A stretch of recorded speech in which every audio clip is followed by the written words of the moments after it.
kashe mai gaskiya akan mizani. Masu mugun harshe ku dakata ku saurare ni, yin hakan akwai kafirci ko hasada kuke a gare ni. Raba sarkin mallaki ya karba kowa aiki, yanayi ya sauya mai gaskiya ya kan hau doki. Al'umma sun gane mai gaskiya suke ba maki, shawara san miƙa kudu na aika mugun aiki. Wai ina yan waka ayo kusan gari ya waye, wasu na yin kwango suna ganin kamar sun waye. Walla na zama ciwon ido gare ka ko kai waye, al'umma sun so ni sukan kira ni ko na ɓoye. Na abin alkhairi akan biɗe ni jin daɗi ne, akasin haka shi kawai idan na yau abin haushi ne. Kun ga ya zama dole na yau abin da za a biɗe ni, dole in zage dantse ni ayyukan da ba su da muni.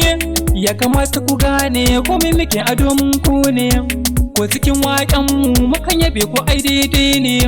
Da abin da zai janyo hankali na kushi maka nuni, to ku so mu so ku hakan nake gajin daɗi ne. Na kuma zamani nake kira ga al'ummar mu, mu rike sashin mu kama wanda ke ƙaunar mu, bangare na mawaƙa mu kama wanda ke a ƙasar mu. Mu muna yin aiki dare da rana dan ku biɗe mu. Yan ƙasar mu ta Nijar gajin na ta mai zamani, yanzu na zama naku da kun kira ni zan sauri ne.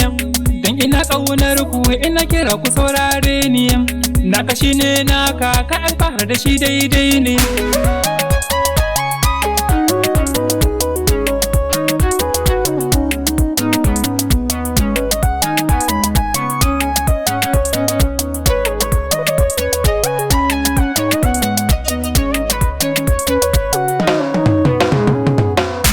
Ya kamata ku gane ayo da gobe sai dai Allah, shi yake dafa ma jirgin da ke a ƙasa lula.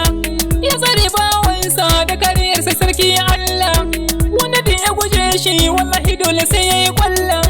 Godiya ne Allah kai ne ka bani baiwar waka, gashi ina rera ƙasa ana yin ɗauka. Sanda aka kira ni akan yabe ni na iya waka, sun faɗa mini tabbas idan dare rabo zan taka. Jijiri nake Salis S Ni'ima a birnin waka, ni nake haɗa sauti sannan na zo na rero waka. Masu so a gare ni na yi godiya san barka, da abin da nake yi da kwan kira na sa na yi ɗauka. Godiya na gode, godiya na gode, godiya na gode, masoya na godiya na gode, na gode.